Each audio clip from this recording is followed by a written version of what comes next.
أعوذ بالله من الشيطان الرجيم. بسم الله الرحمن الرحيم.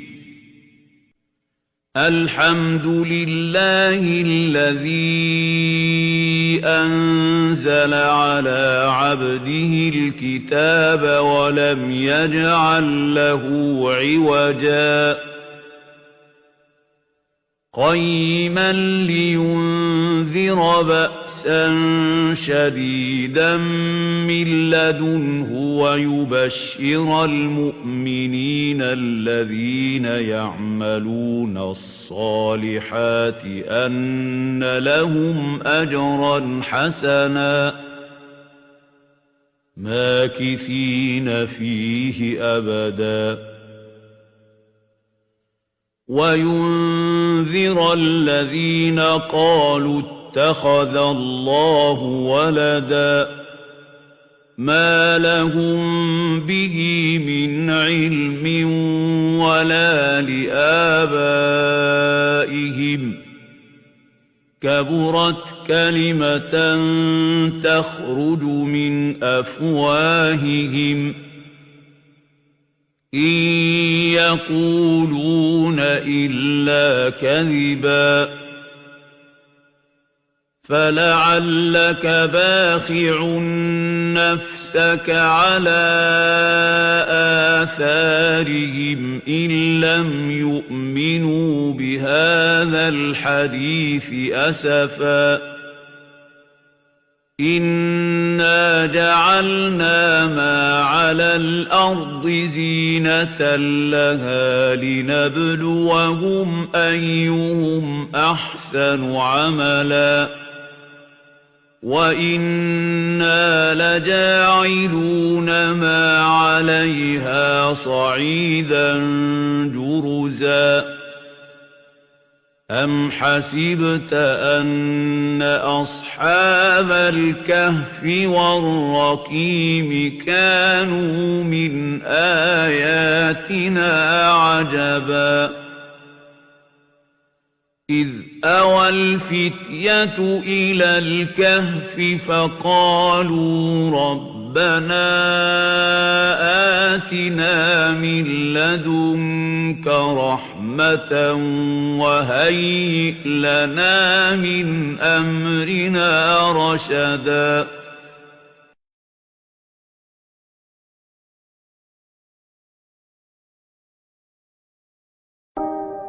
اللهم أنت ربي لا إله إلا أنت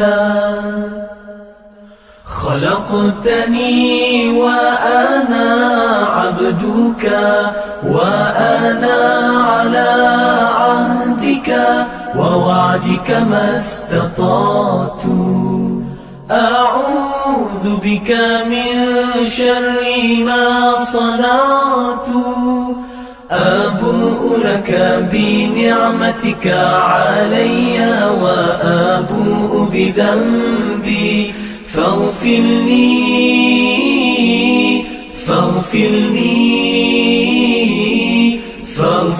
لي فإنه لا يغفر الذنوب إلا أنت Ya Allah, Engkau Tuhanku, tiada Tuhan selain Engkau. Engkau ciptakan aku dan aku hamba-Mu, dan aku berada dalam janji-Mu menurut kemampuanku. Aku berlindung denganmu daripada kejahatan yang kulakukan. Aku sedari nikmat-Mu kepadaku, dan ku sedari akan dosa-dosaku. Ampuni aku, ampuni aku, Ampuni aku kerana sesungguhnya tiada yang dapat mengampunkan dosa kecuali Engkau. Allahumma anta rabbi la ilaha illa anta khalaqtani wa الرجيم. بسم الله الرحمن الرحيم. إن الذين كفروا ويصدون عن سبيل الله والمسجد الحرام الذي جعلناه للناس سواء العاكف فيه والباد ومن يرد فيه بإلحاد بظلم نذقه من عذاب أليم. وإذ بوأنا لإبراهيم مكان البيت ألا تشرك بي شيئا وطهر بيتي للطائفين والقائمين والركع السجود وأذن في الناس بالحج يأتوك رجالا وعلى كل ضامر يأتين من كل فج عميق يشهدوا منافع لهم ويذكروا اسم الله في أيام معلومات على ما رزقهم من بهيمة الأنعام فكلوا منها وأطعموا البائس الفقير ثم ليقضوا تفثهم وليوفوا نذورهم وليطوفوا بالبيت العتيق. Sadaqallahul azim. Sesungguhnya amatlah zalim orang-orang yang kafir serta menghalangi manusia dari jalan Allah, yakni agama Islam, dan dari memasuki Masjidil Haram, yakni Mekah, yang kami jadikan dia tempat beribadat untuk seluruh umat manusia yang beriman, sama ada yang tinggal menetap di situ atau yang datang berziarah. Dan sesiapa yang berazam melakukan di situ sebarang perbuatan yang dilarang dengan cara yang zalim, kami akan merasakannya azab yang tidak terperi sakitnya. Dan ingatlah peristiwa ketika kami tentukan bagi Nabi Ibrahim tempat Kaabah untuk membinanya. Lalu kami berfirman kepadanya, janganlah engkau sekutukan sesuatu pun denganku, dan bersihkanlah rumahku, yakni Kaabah ini, bagi orang-orang yang tawaf dan orang-orang yang berdiri dan yang rukuk serta yang sujud mengerjakan sembahyang. Dan serukanlah umat manusia untuk mengerjakan ibadat haji. Nescaya mereka akan datang ke rumah Tuhanmu dengan berjalan kaki dan dengan menunggang jenis-jenis unta yang kurus yang datangnya dari berbagai jalan dan ceruk rantau yang jauh, supaya mereka menyaksikan berbagai perkara yang mendatangkan faedah kepada mereka, serta memperingati dan menyebut nama Allah pada hari-hari yang tertentu kerana pengurniaannya kepada mereka dengan binatang-binatang ternak untuk dijadikan korban. Dengan demikian makanlah kamu dari daging binatang-binatang korban itu dan berilah makan kepada orang-orang yang susah, yang fakir miskin. Kemudian hendaklah mereka membersihkan dirinya dan hendaklah mereka menyempurnakan nazar-nazarnya. Dan hendaklah mereka tawaf akan Baitullah, Kaabah yang tua sejarahnya itu. Selagi dalam penafsiran surah Al-Hajj, surah yang ke-22 pada juzuk yang ke-17. Pada ayat yang ke-25 sehingga ayat 29. Ayat-ayat yang kita bacakan ini menceritakan tentang kelebihan Masjidil Haram dan sejarah pembinaan Masjidil Haram dan perintah untuk menunaikan ibadat haji ke sana. Dan ayat yang kita bacakan ini menceritakan tentang sekelompok manusia yang menghalang manusia daripada menunaikan ibadat haji, daripada melaksanakan ibadat.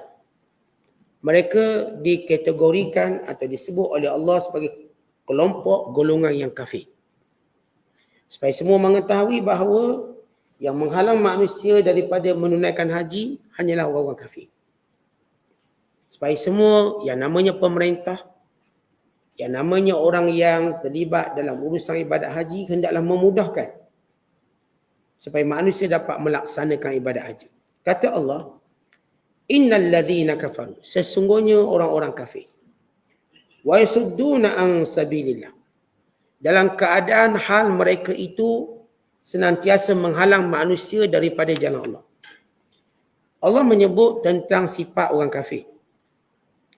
Di antara sifat orang kafir, mereka sentiasa menyebarkan maksiat. Dan mereka sentiasa menghalang kebaikan dan menyekat. Kenapa Allah Ta'ala sebut sifat ini? Supaya orang beriman tahu mana-mana orang Islam yang bersifat seperti ini, maka dia juga kafir. Ini kita tahu seorang yang Islam boleh terbatal Islamnya. Seorang yang Islam dengan perbuatan tertentu boleh menjadi murtad. Maka Allah Ta'ala menyebut tentang kafir dan Allah sebut sifat. Kalau Allah sebut kafir saja, maka tidak mungkin berlaku kemurtadan. Tapi bila sebut sifat, maknanya siapa yang bersifat dengan sifat itu turut namanya kafir. Walau dia mendakwa dia Islam, walau dia mendakwa dia puasa, dia sembahyang. Bila mana dia perwatakan seperti watak orang kafir, maka perbuatannya membawa pada kufur. Walaupun sepakat ulama, kita tidak boleh mentakyin, menentukan secara individu itu kafir kalau dibuat suatu perkara, melainkan sesudah tabayun. Tabayun yakni sesudah diteliti semua aspek. Kerana mengkafirkan individu satu perkara yang berat, memerlukan penelitian. Tetapi mengkafirkan sifat boleh. Maknanya kalau orang buat macam ni, dia boleh jadi kafir. Sifat dipanggil. Kita bukan kata si Ahmad ke si Abu ke, tak disebut nama, sifat. Orang yang buat macam ni jadi kafir. Maka itu dibenarkan, diharuskan. Yang tak boleh kita sebut seorang individu lalu kita kata dia kafir. Itu tak boleh. Melainkan dengan tabayun. Yang ini dengan penelitian yang halus. Dan ini memerlukan suatu ataupun kita kata ini ialah kuasa dan eksekutif bagi pemerintah. Dan tak ada orang individu tertentu dengan mudah kafirkan orang. Tapi menyebut secara sifat ya. Siapa yang buat macam ni dia jadi kafir. Siapa yang buat macam ni dia munafik. Siapa buat macam ni dia fasik. Itu dibenarkan. Itu disebut sebagai secara umum. Tapi ta'yin penentuan individu tak boleh. Hanya kita melihat dia buat satu perkara yang mungkin dia kafir, kita kata si mak tu dah kafir. Tak boleh. Kerana barangkali dorongan dia melakukannya jahil, dorongan yang dia melakukannya dipaksa, dorongan yang dia lakukannya kerana salah faham. Maka semua benda itu perlu diambil kira. So, masyarakat tidak mempermainkan isu kafir mengkafir secara mudah.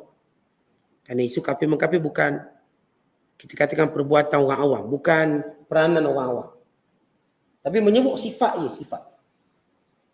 Orang tak sembahyang boleh kafir. Ya. Sifat secara umum. Kita tak kata siapa-siapa. Siapa tak sembahyang. Siapa yang menentang hukum Allah, dia boleh kafir. Siapa yang menghina Islam, dia boleh kafir. Maka ini menyebut sifat. Maka Allah sebut di sini, sesungguhnya orang kafir dalam hal sifat mereka yasudduna an sabilillah.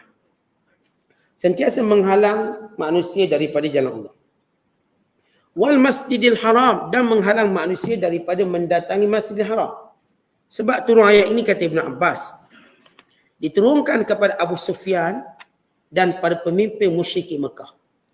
Ketika mana mereka menghalang Rasulullah sallallahu alaihi wasallam hendak memasuki Mekah pada tahun ke-6 Hijrah, yang dikenali sebagai tahun Hudaibiyah. Bila Rasulullah sallallahu alaihi wasallam, kan Nabi bermimpi Nabi menunaikan ibadah umrah, masuk Masjidil Haram dengan keadaan tunduk dan cukur kepala. Maka Rasulullah mengatakan mimpi ini benar, ini menandakan kita akan mengunjungi Masjidil Haram dengan aman. Orang Madinah, orang Mekah yang berhijrah ke Madinah, ini orang Muhajirin, dah lama menuju Mekah. Lalu mereka pun bersiap siaga untuk menunaikan ibadah umrah kali pertama pada tahun ke-6 Hijrah. Rasulullah SAW tak beritahu kita akan buat umrah tahun ni, tapi kita mencuba tahun ni. Mimpi Rasulullah memasuki Mekah dalam keadaan aman tidak diberitahu bila. Tapi ia adalah tanda akan masuk Mekah. Supaya kita menolak prasangka orang berkata Rasulullah SAW, mereka kata Nabi ni macam menipu. Nabi beritahu kita ke Mekah, tiba tak dapat masuk. Rasulullah SAW tidak berkata demikian. Mimpi Rasulullah menandakan bahawa Nabi akan masuk Mekah secara aman. Tapi bila tak tahu. Maka Rasulullah mencuba. Test. Tahun ke-6, keluar bersama dengan 1,400 orang umat Islam yang tidak bersenjata melainkan dalam sarung. Dengan kata lain untuk pertahankan diri, dan ini bukan untuk berperang. Nabi keluar tadi tak bawa panahnya, tak bawa turus atau disebut penyangga, tak bawa, cuma pedang yang bersarung. Sebagaimana biasa orang buat ibadat haji untuk pertahankan diri. Kalau ada merompak tengah jalan atau sebagainya. Keluar bersama 1,400 orang. Ada riwayat menyebut 1,500 orang. Maka bila keluar, Rasulullah berhenti di Hudaibiyah. Berhenti di Hudaibiyah yang merupakan salah satu daripada miqat. Jaraknya lebih kurang daripada Mekah 22 km. Dia kalau Arafah 17 km. Kalau miqat Hudaibiyah antara 22 hingga 24 km. Rasulullah SAW, pemimpin bijaksana, dia tak masuk terus. Dia tak nak buat provokasi. Dia hantar Uthman bin Affan. Kerana Uthman bin Affan masih memiliki keluarga yang ramai di Mekah. Dan kerana reputasi Uthman tidak dimusuhi sangat oleh musyrikin Mekah berbanding sahabat-sahabat lain. Maka Uthman dihantar untuk memaklumkan bahawa kedatangan Rasulullah untuk melakukan umrah bukan yang lain. Ini aman. Keluar aman. Dan disebut jumlah mereka, disebut sifat kedatangan mereka. Dan semuanya memakai ihram. Tak pakai baju perang, pakai ihram. Pakai ihram nak perang macam mana? Terlondeh jatuh. Maka memang bukan untuk perang. Mereka maklum benda ni. Maklum. Tiba-tiba kedengaran berita bahawa Uthman bin Affan ditangkap. Bahkan terdengar desa-desa mengatakan dia dibunuh. Maka Nabi SAW melakukan bai'ah di sebatang pokok yang disebut pokok Ridwan, Syajaratul Ridwan. Dinamakan sebagai Bai'atul Ridwan. Bersempena nama pokok. Bersumpah akan menuntut bela atas kematian Uthman bin Affan. Walaupun Rasulullah tidak mahu berperang. Kerana beberapa faktor. Pertama, kerana keluar nak pergi umrah bukan nak pergi perang. Untuk tunjukkan. Yang kedua, kerana faktor Mekah. Bumi haram. Dan yang ketiga ialah faktor bulan haram. Bulan Zulkaidah, bulan yang diharamkan perang. Maka Rasulullah tak nak perang. Tetapi oleh kerana dapat berita macam tu, maka Rasulullah bersumpah untuk melakukan pembelaan terhadap Sayyidina Uthman. Dan bila didengari oleh musuh, mereka menghantar Suhaib bin Amri. Berunding sehingga termeterai perjanjian Hudaibiyah dan mereka diberi jaminan melaksanakan umrah secara aman pada tahun depan, pada tahun ke-7. Pada bulan yang sama, bulan Zulkaidah. Pada bulan Zulkaidah. Kita tahu Nabi SAW, dia buat umrah 4 kali. 3 umrah berasingan, 1 umrah bersama dengan haji. Ini jumlah umrah Nabi SAW. 1 umrah tak terlaksana. Kerana ihsa dihalang. Mana-mana orang terhalang, maka disebut sebagai golongan ihsa. Dan Rasulullah SAW mencukur kepala, menyembelih seekor kambing, dam. Untuk menanggalkan ihram. Samalah kalau mana-mana orang pergi haji sekarang, tiba-tiba tak dapat visa. Atau berlakulah teknikal tertentu. Sehingga sampai ke airport lekat. Tak boleh masuk. Bila tak boleh masuk, apa patut dia buat? Dia pakai ihram. Ihram tak tangga suka-suka kita. Bila kita pakai je ihram, walaupun kita buat ibadat sunat, wajib sempurnakan. Dia tak macam ibadat sunat lain. Kalau kita sembahyang sunat, kita takbir tu ihram, kita boleh batal anytime rakaat mana. Kalau kita puasa sunat, kita nak batal pukul 2 petang boleh, 3 petang boleh, 7 petang boleh. Tak salah dan tak berdosa apa-apa. Tapi bila orang tu buat umrah sunat ke, haji sunat ke, dia wajib menyempurnakannya. Dia tak boleh. Saya ini sunat je Ustaz, dia pun tanggal ihram suka-suka dia. Tak boleh. Sebab dia perlu bayar dam dan sebagainya. Itu beza ibadat sunat umrah haji dengan ibadat sunat lain. Ibadat sunat lain boleh batal gitu je. Ibadat sunat yang berkait dengan umrah dan haji wajib sempurnakan. Walau di sunat. Wajib. Dan bila dia pakai ihram, dia tidak boleh menanggalkan ihram melainkan selepas tahallul. Tahallul yakni pembebasan dengan cara menyempurnakan segala rukun umrah 5 atau rukun haji 6. Maka boleh tahallul. Dia menyelesaikan sebahagian daripada amalan itu. Dia akan bertahallul. Kalau dia tak mampu bertahallul dengan pelaksanaan rukun-rukun haji dan umrah, kan dia disekat. Atau tiba-tiba sakit tenat, kena balik Malaysia. Maka caranya ialah dia mesti menyembelih seekor kambing dam, kemudian bertahallul, bercukur. Barulah dapat menanggalkan pakaian ihram. Ini bila mana dia sudah niat ketika mana pakai kain ihram. Dah niat. Kalau tak niat lagi tak apa, dia pakai kain ihram tapi niat belum. Maka itu tak apa. Sebab bermula bila mana dia niat. Sebab tu kita kalau pakai kain ihram tak, jangan terus niat. Biar betul-betul sampai tempatnya baru kita niat. Memang kita daripada kain air lagi pakai. Jangan niat terus. Niat waktu sampai di miqat. Miqat tempat yang ditentukan. Maka pada tahun ke-7 Hijrah bila Rasulullah dibenarkan melakukan umrah. Pertama umrah qada. Dan umrah yang tak selesai itu disebut umrah qada. Kemudian umrah yang tak terlaksana tadi. Yang kedua umrah qada. Yang ketiga umrah yang Rasulullah SAW pergi ke Ji'ranah dalam menentang golongan Saqif. Dan yang keempat ialah umrah bersama haji. Cuma khilaf ulama apakah Rasulullah melaksanakan haji ifrad. Yang ini pandangan Syafi'iyah. Ataupun haji tamattu. Ini pandangan Abu Hanifah. Atau Rasulullah melaksanakan haji qiran. Ini pandangan Hanbali. Kita memang kat Malaysia popular ifrad lah. Popular sebab dalam mazhab kita berdasarkan dalil Nabi buat ifrad. Tapi setengah dari kata tak, Rasulullah buat qiran. Iaitu haji dan umrah sekaligus. Haji dan umrah sekaligus. Qiran ni ibadat haji paling senang sekali. Pelaksanaan paling senang. Kita barangkali tak pernah buat, tak pernah dengar. Kita dengar tamattu' dan ifrad. Qiran ni macam pening. Walau qiran paling senang sekali. Saya pernah memimpin jemaah kita yang buat qiran. Senang dia. Sebab apa orang buat qiran? Tawaf, umrah dan haji sekali. Dia akan niat sahaja aku menunaikan ibadat haji dan umrah bersama-sama. Dan aku berihram dengan keduanya kerana Allah Ta'ala. Maka dia pun ukur di Arafah. Dia pun pergi ke Muzdalifah. Pergi Mina melontar jumrah. Maka dia pun tahallul pertama. Kemudian balik Mekah di tawaf ifadah. Kemudian di sa'i. Maka selesai haji dia. Dan umrah sekali. Orang buat tamattu' dia kena buat umrah dulu. Selesai umrah. Tunggu masa haji. Dia pun niat haji. Orang buat ifrad pula, dia buat haji dulu. Habis haji dia kena pergi umrah. Itu perbezaan ringkas. Jadi golongan ini menghalang. Maka Allah Ta'ala menceritakan tentang kelompok yang menghalang manusia daripada ibadat di Masjidil Haram. Satu kesalahan besar yang tak pernah dilakukan dalam sejarah Mekah dibina oleh Allah. Mekah diperintah oleh Allah membinanya. Belum pernah sejarah orang nak pergi umrah dihalang. Belum. Melainkan zaman Rasulullah.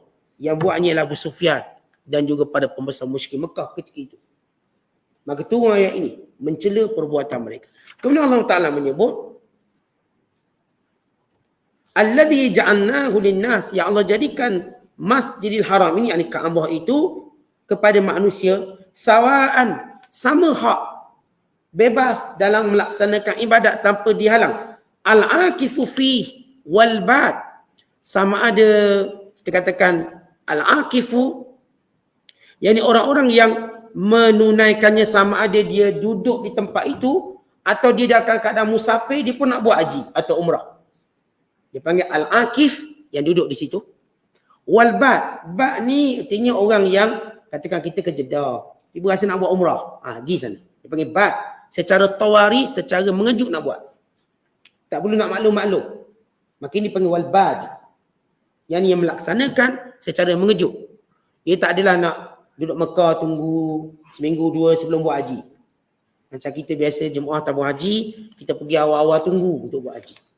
Ini tak, dia tak sengaja nak buat haji atau tak sengaja nak buat umrah. Kebetulan dia kerja kat Riyadh ke, dia kerja kat Yambu ke, dekat Jeddah. Dia rasa nak pergi umrah lah kejap.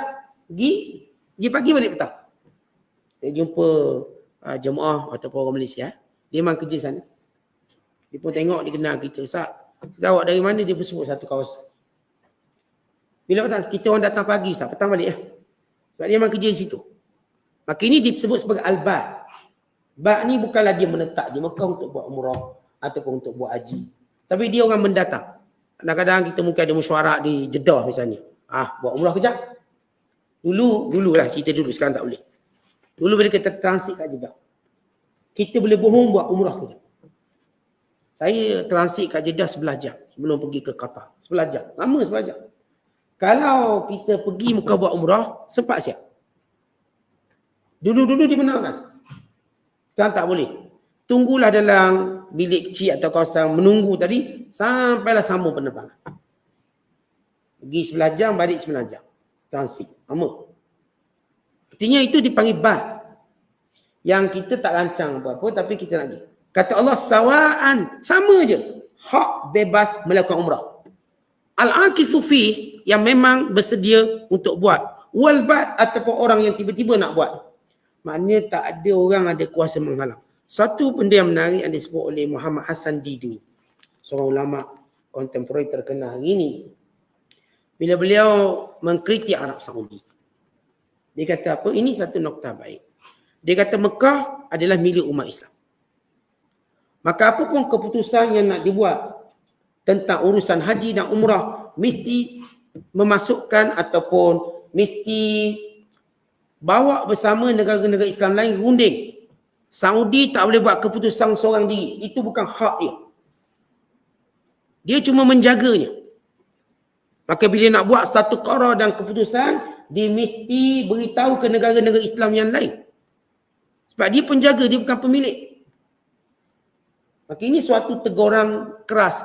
Bila mana Saudi dibuat qara undang-undang tertentu yang menyusahkan jemaah haji. Maka kata Muhammad Hassan Didu, seorang ulama terkenal hari ini, ketua ulama dunia, dia kata, ni Mekah ataupun pelaksanaan haji atau umrah bukan hak mutlak Saudi. Ia hak mutlak umat Islam. Maka perlu dia ambil kira semua pandangan. Sebab itu walaupun dia musuh dengan Iran, dia tak boleh halang Iran masuk. Kalau dia halang, perbuatannya macam orang kafir. Macam mana Allah sebut di sini. Walau kata Iran tu Syiah bla bla, itu hal lain. Kalau dia nak buat umrah, dia nak buat haji, tak boleh halang. Dia tak boleh halang Ibadi masuk. Negara Oman ialah negara bermazhab Ibadiyah. Ibadiyah ni bukan mazhab Ahli Sunnah Jemaah, Ibadi. Pun bila dia nak buat haji, tak boleh halang masuk. Hari ni perang Yaman. Yaman nak buat umrah tadi, dia pun tak boleh halang. Satu ketika dahulu dia bergaduh dengan Qatar. Maka dia menghalang orang Qatar pergi. Dia kritik oleh ulama. Kerana perbuatan itu perbuatan kufur. Sehingga dia tutup sempadan Qatar. Yang berbetulan tahun tu kita orang pergi Qatar. Dan cakap, ditutup semua sepadang. Dan saya tengok berita bila ada, wallahualam betul atau salah, tapi cerita ada orang Qatar cuba pergi juga. Kerana kebencian masa tu teruk sangat. Dia kalau pakai baju Qatar je kena penjara. Baju tak boleh. Dia punya gaduh dulu. Kalau tuan-tuan masih ingat, sekarang baik lah. Dekat World Cup ni baik sikap Piala Dunia. Ni saya cerita beberapa tahun lepas. Nak cerita korau tentang ibadat haji. Sehingga dihalang. Maka perbuatan ni perbuatan kufur. Tak ada seorang pun, walaupun dia ni pemerintah, kerajaan, dia tak berhak menghalang orang buat haji dan umrah bila orang tu memenuhi syarat yang minimum untuk dibuat. Hanya orang kafir yang halang orang. Sebab itu benar teguran ulama tadi, Saudi tak ada kuasa mutlak dalam menentukan apa pun dasar buat ibadat haji. Melainkan mesti mengambil kira pandangan negara Islam yang lain. Kerana kita sama-sama memilikinya.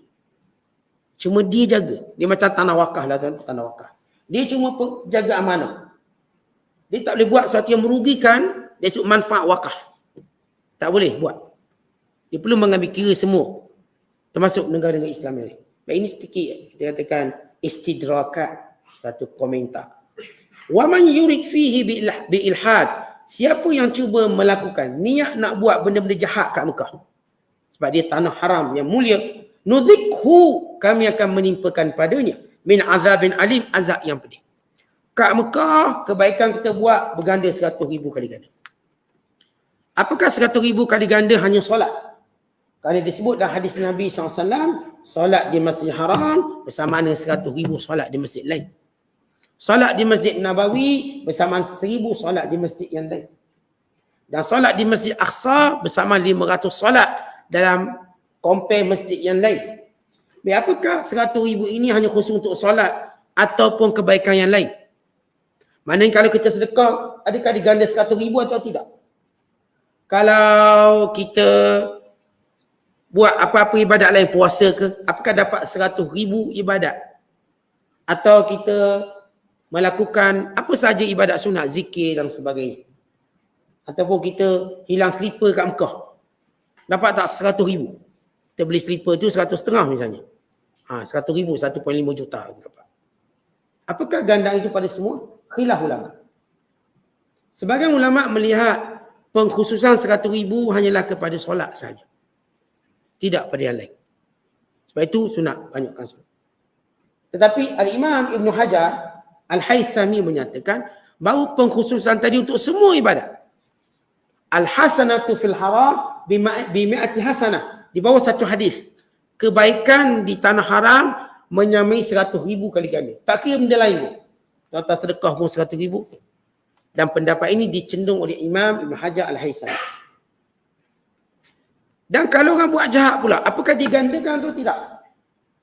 Digandakan atau tidak? Maka ayat ini jawab. Wa man yurid fihi bi ilhad.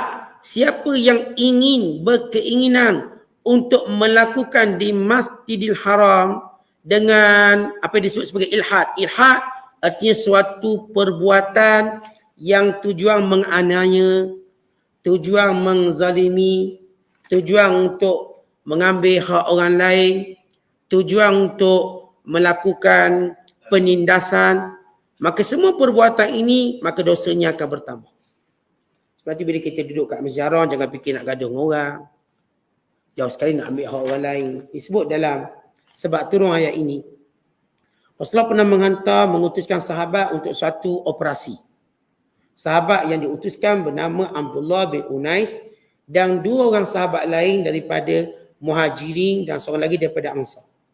Tiba-tiba mereka berbalah keturunan mana yang mulia, Ansar ke Muhajirin.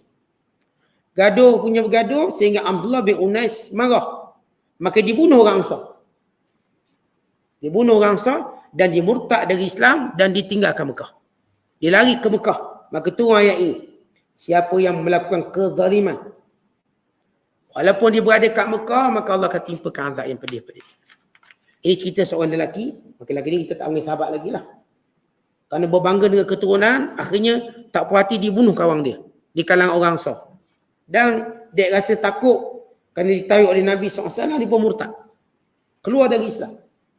Supaya kita tahu hidayah ni mahal. Kalau hidup zaman Nabi pun boleh murtad. Ya, Ustaz, kalau saya hidup zaman Nabi, Ustaz, saya peluk Nabi, Ustaz, saya sekian-sekian. Tak semudah tu. Kita kadang-kadang nak istiqamah kuliah pun payah. Ada orang hidup berangan. Kalau lah saya hidup zaman Nabi. Dan ni ada hidup zaman Nabi yang lawang Nabi. Ada yang pernah menjadi orang dekat dengan Rasulullah. Boleh murtad. Kita tak payah berangan lah hidup zaman mana. Hargai zaman kita hidup dan jaga iman di zaman kita hidup. Ustaz, kalaulah saya hidup zaman Muhammad Al-Fatih, boleh saya tolong buka sekali Konstantinopel. Tak payahlah buka masjid depan rumah, sudahlah. Masjid depan rumah tak ada orang nak buka tu. Tak ada orang datang. Kita kan duk berangan zaman tu kalau kita ada zaman tu, zaman ni.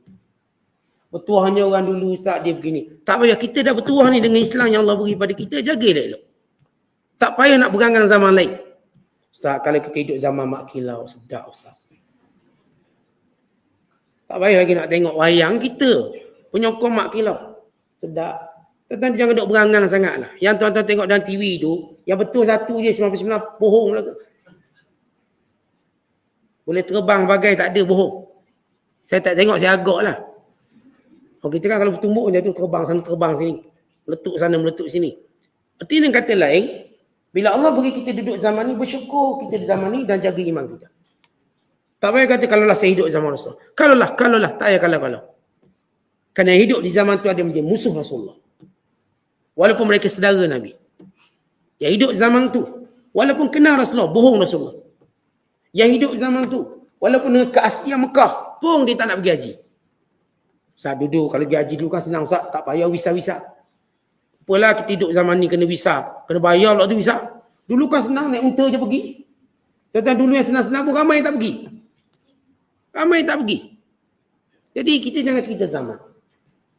Tak payah nak rasa kita baik bila berada zaman tu. Kita jahat kerana buat ada zaman ni. Keaiban itu pada kita bukan pada zaman. Na'ibu zamanana wal aibu fina. Fama li zamanina aibun siwana. Kita duk mencela waktu. Kekurangan waktu. Walau waktu tak ada kekurangan tu pada kita.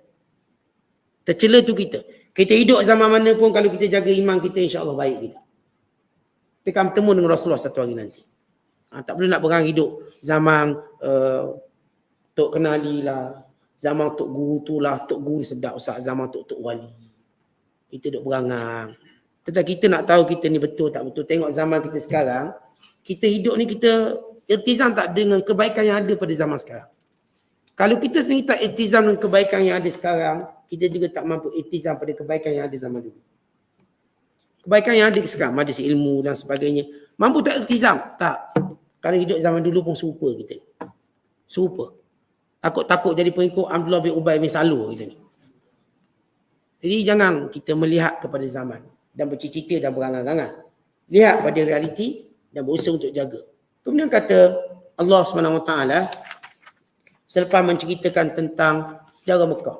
Baik, kenapa? Kerana sebelum itu kita baca bagaimana kelompok yang Allah Ta'ala sebut tentang 6 kelompok, 5 pengikut syaitan dan 1 pengikut Ar-Rahman, pengikut Allah SWT. Dan Allah sebut tentang balasan orang beriman. Lalu Allah pun cerita apa sebenarnya fungsi Mekah ni sesudah mereka menajisi dengan berhala. Mekah ni apa? Allah menyebut yang menghalang Mekah ini daripada dilakukan ibadat ialah orang kafir. Maka Allah kembali cerita kisah Mekah. Kata Allah, wa iz bawwa'na li Ibrahim makanal bait.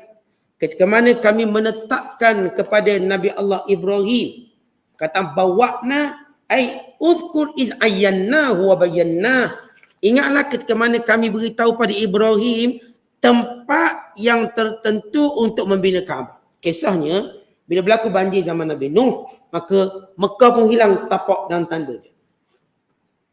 Maka Allah suruh Nabi Allah Ibrahim pergi balik ke Mekah dan membina tapak asalnya. Kerana kita tahu dalam hadis, masjid pertama dibina ialah Masjidil Haram. Diikuti dengan Masjid Aqsa. Dan jarak antara keduanya ialah 40 tahun. Tapi pada zaman Nabi Allah Nuh AS bila berlaku banjir, maka Kaabah ataupun kita katakan tapak Kaabah tadi dah hilang. Tinggal kesan yang Allah beritahu kepada Ibrahim supaya membina kembali Kaabah, makanal bait. Dan sepakat ulama Ibrahim yang pertama membina Kaabah yang sempurna. Dulu dipina asasnya, asas. Bahawa ini tempat kiblat. Tapi tidak disempurnakan sebagaimana Ibrahim membinanya dengan Hajar Aswad sekali. Sebagaimana kita lihat hari ini. Maka kata Allah, ketika mana kami tetapkan kepada Ibrahim tempat Kaabah dan kami berfirman Allah tusyrik bi syai'a, jangan menyekutukan kepadaku di tempat itu dengan sesuatu pun. Wa tahhir, dan sucikan rumahku di taifin untuk orang yang tawaf. Wal qaimin untuk orang yang berdiri solat. War ruk'a, dan orang yang sujud. War ruk'a sujud, dan orang yang rukuk dan sujud. Maka Allah menyebut sejarah Mekah asalnya tak ada berhala. Bahkan dibina Kaabah oleh Ibrahim AS. Tempat yang tidak disekutukan Allah. Sesudah orang Mekah telah menjadikan ia tempat berhala. Maka Allah sebut tentang pensyariatan haji. Pensyariatan haji yang pertama zaman Nabi Allah Ibrahim. Dengan tiada unsur-unsur syirik dan berhala. Allah bukan sekadar cerita balik Mekah yang asal. Fungsi Mekah. Dan juga ibadat haji yang pertama. Kerana ibadat haji yang dilakukan oleh musyrikin Mekah sudah amat berlainan dengan apa yang dibawa oleh Nabi Allah Ibrahim. Wa azzin finnas.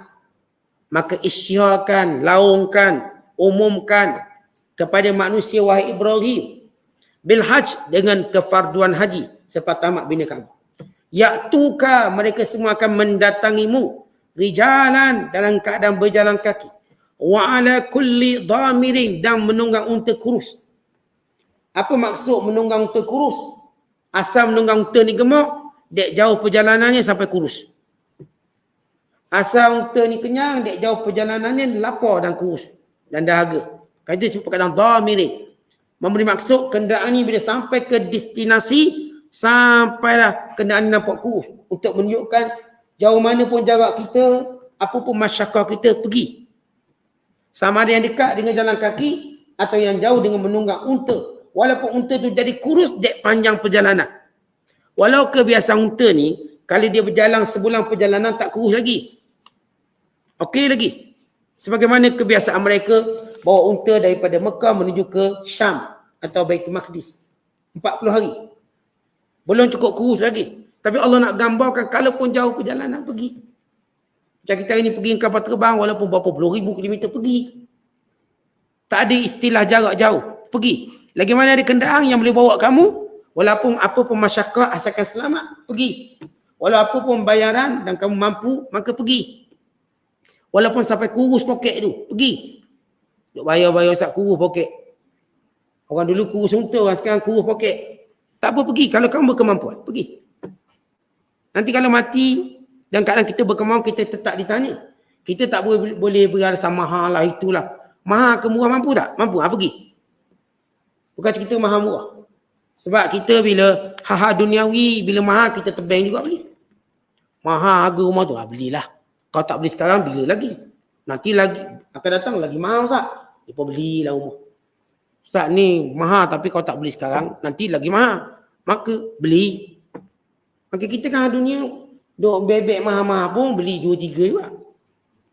Inikah hal ibadat yang akan menjadi penilaian seumur hidup kita. Haji, kalau terpaksa bayar mahal lah satu ketika nanti. Dengan syarat kita mampu. Kalau tak mampu hal lain, tak mampu tu ayat lain. Ni kita cerita kita mampu, cuma mulut kita kata mahal sikit lah. Tapi kita tanya balik, mampu tak? Mampu, teruskan. Proceed. Tak mampu, kamu diangkat daripada taklif. Kalau mampu, silakan. Maka kata Allah Ta'ala, Ya'tina, mereka mendatangi kamu min kulli fajjin amik, daripada semua lembah-lembah yang jauh. Liyashhadu, untuk mereka memperolehi mana fi'alahum, kemanfaatan mereka. Wa yazkuru ismallah, dan mereka dapat menyebut nama Allah. Fi ayyamin ma'lumat, pada hari tertentu. Yang dimaksudkan hari tertentu ialah bulan Zulhijjah. Itu pada awal Zulhijjah 1 sampailah 10 sampailah 13. Ini ayam maklumat. Kerana hari ini bermula daripada malam ni lah kita 1 Zulhijjah sampailah kepada hari tasyrik, hari yang memang kita sibuk ingat Allah. Dan hari yang paling afdal untuk kita buat ibadat. Sehingga kata Nabi sallallahu alaihi wasallam, "Ma min ayyamin al-amalu salihu fiha ahabbu ila Allah azza wa jalla min hadhil ayyam." Tiada satu pun hari yang paling mulia amal soleh daripada hari ini. Yang ni hari awal Zulhijjah sampailah 10 Zulhijjah. Bahkan sampai ke hari tasyrik. Amalannya afdal. Bahkan Nabi kata fa'akthiru fihinna minat tahlil wat takbir wat tahmid. Banyakkan ibadat pada awal Zulhijjah, khususnya 1 dan 10 ni, dengan memperbanyakkan tahlil, tahmid, takbir, dengan memperbanyakkan puasa. Dan hadis Nabi kata apa? Dia sebut ada 4 perkara yang Nabi sallallahu alaihi wasallam tak pernah tinggal. 4 perkara. Arba'un lam yakun yad'uhunna Rasulullah sallallahu alaihi wasallam. Pertama, siyam Asyura, puasa hari Asyura. Nabi tak pernah tinggal. Yang kedua, al-Ashr, puasa 1 hingga 9 Zulhijjah. Ini pun Nabi tak pernah tinggal. Memang puasa direct sampai 9 Zulhijjah. Dan yang ketiga, salah satu ayyam min kulli syahr. 3 hari sebulan berpuasa. Pun Nabi tak pernah tinggal. Setiap bulan 3 hari Nabi puasa. Wa imam orang tu puasa Isnin Khamis ke, wa imam orang tu puasa hari putih. 13, 14, 15. Tapi Rasulullah SAW memang iltizam paling minimum Nabi puasa untuk 1 bulan 3 hari. Paling minimum. Dan yang keempat, kata Nabi SAW, ar-raka'atain qabla al-ghadah, 2 rakaat sebelum solat subuh. Ini Nabi tak pernah tinggal. Musafir ke, duk menetap ke. Jadi kita pun samalah. Ada amalan-amalan yang kita tahu sunat, boleh buat, boleh tinggal. Tapi ada amalan sunat yang kita kalau boleh jangan tinggal. Dan ada amalan sunat kita bebas untuk buat atau tinggal. Berdasarkan kemampuan kita. Tapi biar ada amalan-amalan sunat yang tertentu kita belajar iltizam. Contoh 2 rakaat sebelum subuh. Tak buat cara tunai pun qada. Saat saya datang orang dah komak dah. Saat tak apa qada lepas. Dan puasa sebulan 3 hari. Tak boleh Senin Khamis, carilah kat mana pun boleh 3 hari sebulan. Dan kemudian puasa Asyura. Masuk je 10 Muharram, fikir puasa. Itu masuk dalam jadual kita dah. Dan jadual anak-anak kita dah. Biar anak-anak kita tahu. Dan yang ketiga ialah puasa pada awal Zulhijjah hinggalah 9 Zulhijjah. Ini irtizam puasa. Tak boleh semua pun jaga 9 Zulhijjah tu. Saya rasa tak boleh Ustaz. Kita mazhab makan Ustaz. Mazhab sarapan, mazhab payah Ustaz. Ni musim durian pula oish. Saya ni Ustaz kalau lah suruh buat benda lain okey. Tapi suruh puasa macam berat. Tak apalah kalau berat sangat 9 Zulhijjah. Sebab dia, fadilat dia mengampung dosa 2 tahun. Yukaffiru sanatal madiyah wal qadimah. Dia mengampunkan dosa tahun lepas dan akan datang. Kalau kita agak-agak tak berapa kuat nak puasa, paling kuat 9 Zulhijjah, alert tarikh. Kita akan puasa. Habis tak tengah nak puasa, tiba uzur, dapat pahala puasa. Sebab kita dah ada niat nak puasa. Niat tu kena pasang dulu. Tiba-tiba sehari baru nak puasa, uzur pula habislah. Tak habis, kamu dah dapat pahala puasa. Sebab uzur tu bukan pilihan kita. Itu ujian Allah kepada kita. Khususnya wanita, maksud saya wanita. Bukan kita, wanita. Ujian Allah Ta'ala pada wanita, dia tak kurang apa-apa. Wanita kita kalau sakit, nak kadang kita ada niat nak buat benda tu, tak terkurang pun pahala kita, walau sikit. Umpama kalau kita tak pergi kerja kerana sakit, gaji kita sama. Contoh kalau cuti MC sakit, gaji sama tak sama? Sama. Dia tak potong seseng pun. Allah lagi pemurah daripada majikan kita. Allah lagi pemurah. Yang penting kita dah pasang niat. Niat ni Ustaz, nak puasa ni 1 sampai 9. Tiba gauk, tiba sakit. Tu tak apa, pahala jalan. Tiba Ustaz baru niat nak puasa esok, tak uzur pula lah. 15 hari dia uzur. Misalnya. Tak apa, pahala dapat. Sebenarnya yang gagal, bukan yang gagal buat, gagal niat. Gagal sebenarnya dalam ibadat ni bukan gagal buat. Tapi gagal niat. Sebab banyak pahala kita boleh dengan mudah dapat dengan niat.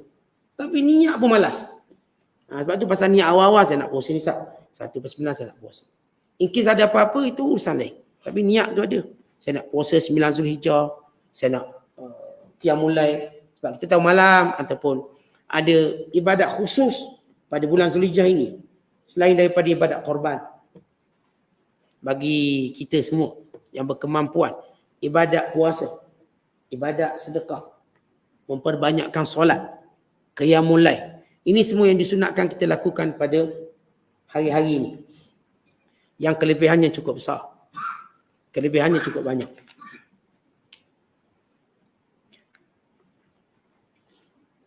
Alama razaqahum min bahimatil an'am, atas rezeki yang Allah berikan melalui binatang-binatang ternakan, yakni melalui korban. Musim ini musim korban. Fakulu minha, makanlah apa yang kamu korbankan. Wa at'imul ba'isal fakir, dan berilah makan pada orang yang berhajat. Sebab itu setengah ulama memberi fatwa kalau kita korban seekor lembu. And then kita tak beri sikit pun pada fakir miskin, maka batal korban. Batal pahala korban. Kita kena beri juga sikit. Ada orang kan dia korban ni, dia nak daging tu. Bukan nak beri ke orang, dia nak ke dia. Dia dah kira batang pinang lah, harimau menangis lah. Semua dikira belakang ni, hak dia. Duit dia bayar. Tentang kita, bila kita korban lembu ke kambing, unta. Kita memang berhak ambil pun, sunat kita ambil. Dan sunat kita simpang sebahagian untuk kita makan dan keluarga kita. Itu sunat. Dan Nabi SAW bila Nabi korban pun Nabi makan. Memang ada sunat. Tapi mesti ada sebahagian untuk fakir miskin. Mesti ada. Kalau kita kedekut sangat pun beri juga pada sikit. Untuk dapat juga pahala sebenar makna korban. Ustaz kedekut saya bagi sekilo je Ustaz. Apalah sekilo lah. Ada juga pahala. Ada juga pahala. Jangan tak beri langsung. Maka dia buang roh korban tu sendiri. Tapi kalau kita Ustaz saya nak makan sikit je, nak beri, semua nak beri kurang, maka itu lebih afdal. Dia paling minimum afdal bagi 3. Saya 1/3, orang fakir miskin 1/3, keluarga kawan-kawan 1/3. Itu minimum afdal kita bagi. Nak afdal kita ambil sikit je. Hak lain beri korang belakang. Ambil sikit. Kadang-kadang kita duk amak nak ambil banyak, kita habis juga. Tak peti busuk macam tu. Kita buang sifat-sifat. Kita memang niat korban nak bagi-bagi orang je. Nak bagi-bagi sahabat kita, nak kongsi. Ini cara kita untuk melaksanakan ibadat tadi. Summal yaqdu tafasahum. Kemudian hendaklah dia membersihkan dirinya daripada segala dosa, daripada segala perkataan tafasau ni. Hendaklah selepas dia melakukan korban, dia membersihkan segala kotorannya yang berkait dengan kukunya, rambutnya, bulu ketiaknya. Artinya yang kita sebut sebelum ini, bila seorang masuk bulan Zulhijjah, iza dakhala ashru min Zulhijjah wa arada an yudhhiya, kalau masuk 1 hingga 10 Zulhijjah dan seorang tu nak, bila masuk permulaan Zulhijjah, seorang tu nak melakukan korban, maka sunat dia tak potong kuku, dia tak potong rambut, dia tak cukur bulu ketiak, bulu hari-hari, jangan usik. Tapi selepas selesai saja menunaikan korban, selesai je. Dah sembelih, dah bagi-bagi orang ni, kata Allah apa dia? Summal yaqdu tafasahu. Kemudian dia sempurnakan tafasahu. Apa itu tafas? Kotoran-kotoran kuku, bulu ketiak, bulu hari-hari, potong masa tu. Kini sunat kita potong kuku, sunat kita cukur bulu ketiak kita, sunat kita nak potong rambut ke benda ke, maka dilakukan selepas selesai korban. Dan sebaiknya selepas kita dah bagi daging-daging korban tu, barulah kita. Tapi kalau dah sembelih dah okey dah. Saya dah sembelih korban saya nak potong kuku, okey boleh. Tapi sebaiknya dibagi-bagi dulu, okey baru potong. Berdasarkan firman Allah, summal yaqdu tafasahu. Kemudian dia membersihkan dirinya, kotoran-kotoran yang ada padanya. Wal yufu nudurahum, dan sempurnakan nazar-nazar mereka. Wal yatawafu bil baiti atiq, dan kemudian hendaklah ditawaf di rumah Allah yang atiq. Apa maksud atiq? Atiq maksudnya yang kita sebut antik, tahu antik? Antik itu daripada antik. Yang antik maknanya suatu benda yang lama dan bernilai. Kita kan kalau sebut barang antik, mana barang lama, memang barang lama, tapi dia bernilai.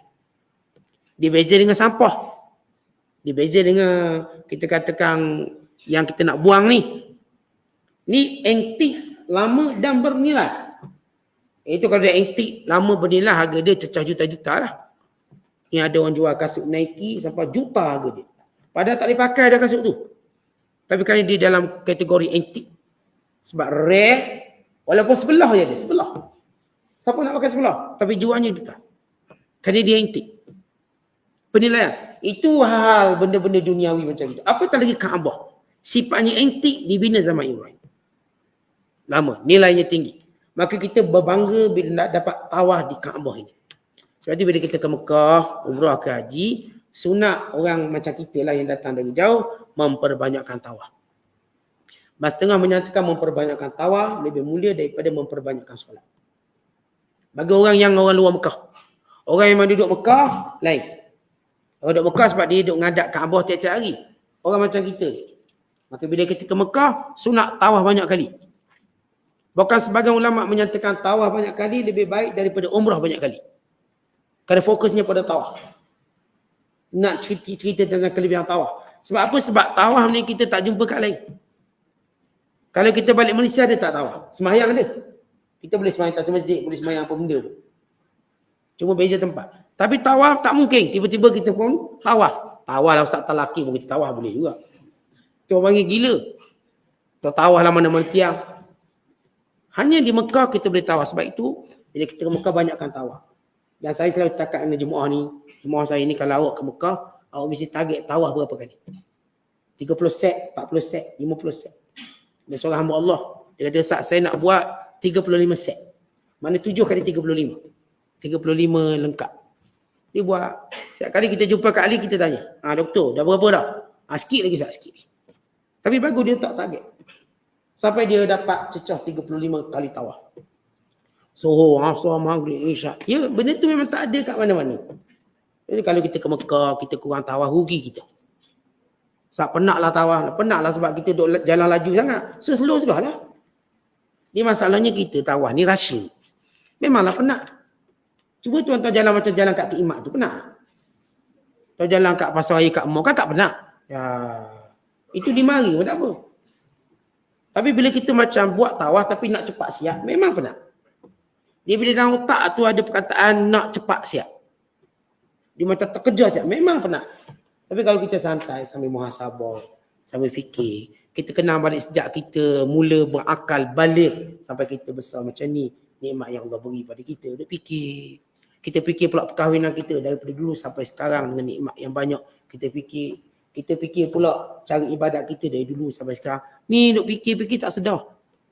Tahu-tahu 2 hari dah tawaf. Ni kalau kita muhasabah. Jadi kita jangan fikir nak cepat siap. Nak cepat siap memang penat. Dapat 2 round tu taubat. Nak usaha. Dia boleh taubat pula dia tawaf. Kenapa pernah sakit kaki, bengkak kaki, pecah kaki. Ini semua sebab saya katakan sebab dia rasyid. Kalau dia betul-betul buat tenang, dia muhasabah, dia zikir, dia tadabbur, dia zikir, insya-Allah dia boleh buat banyak. Biar kita bila tawaf ni ada target sikit. Ini kelebihan tawaf. Inilah dia yang Allah Ta'ala perintah. Hendaklah dia tawaf di rumah. Perintah tawaf khas. Kerana kelebihan tawaf yang tidak ada pada tempat lain. Wallahu a'lam bishawab. Assalamualaikum.